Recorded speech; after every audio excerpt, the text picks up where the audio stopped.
নমস্কার, মহুয়ার রান্নাঘরে আপনাদের স্বাগত জানাই। আমি আগের ভিডিওতেই বলেছি যে রান্নাঘরের নাম এখন পরিবর্তিত হয়ে মহুয়ার রান্নাঘর হয়েছে। যাই হোক, আজকে আমি রান্না করছি বেগুন দিয়ে ইলিশের একটা রেসিপি। আমি ভালো করে ধুয়ে ইলিশ মাছের 4টে পিস নিয়ে নিয়েছি। এবার এতে দিয়ে দিচ্ছি হলুদের গুঁড়ো, লঙ্কার গুঁড়ো আর নুন। এবার মশলাগুলো আমি মাছের গায়ে ভালো করে লাগিয়ে দেব।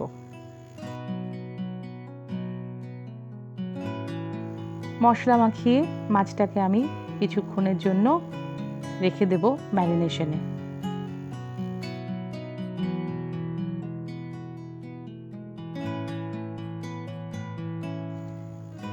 একটা বাটিতে আমি বেগুন নিয়ে নিয়েছি, তাতে আমি দিয়ে দিচ্ছি হলুদের গুঁড়ো, নুন।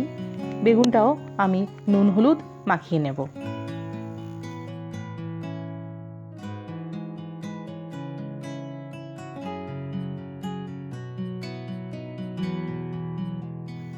প্যানে সর্ষের তেল গরম হয়ে গেছে, ইলিশ মাছগুলো ভেজে নেব।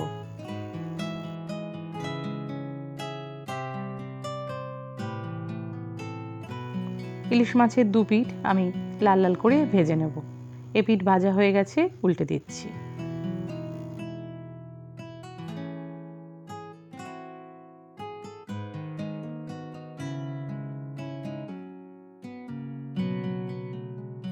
মাছ ভাজা হয়ে গেছে, একটা বাটিতে তুলে নিচ্ছি।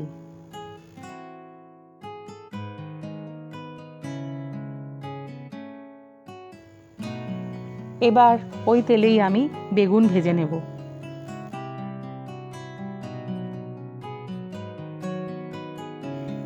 ইলিশ মাছ এমনিতেই খুব কম সময় লাগে রান্না করতে, আর এইভাবে রান্না করলে সময়টা আরও কম লাগবে।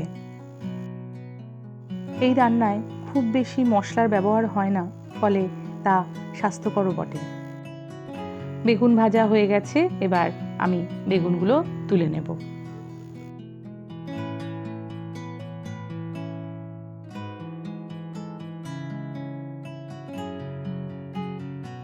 এবার ওই তেলেই আমি দিয়ে দিচ্ছি কালো জিরে ও কাঁচা লঙ্কা ফোড়ন।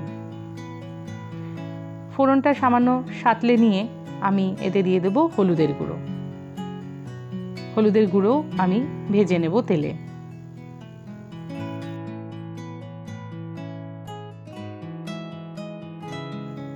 সামান্য জল দিয়ে দেব যাতে হলুদের গুঁড়ো পুড়ে না যায়।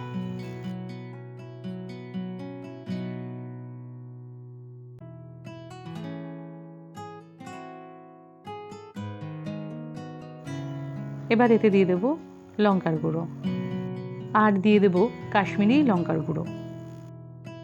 ভালো করে মশলাটা আমি এবার কষিয়ে নেব। মশলা কষে গেছে, আমি দিয়ে দিচ্ছি পরিমাণ মতো জল। এবার দিয়ে দিচ্ছি নুন।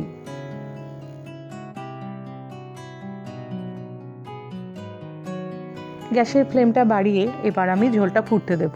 ঝোল ফুটে উঠেছে, এবার এক এক করে আমি মাছগুলো দিয়ে দেব।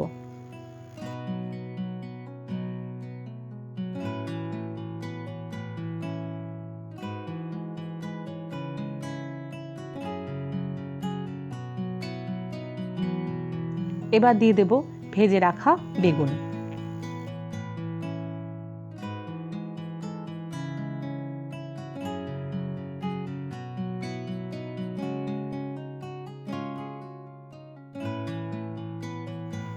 ভালো করে নেড়ে চেড়ে উল্টে পাল্টে দেব আমি মাছগুলোকে।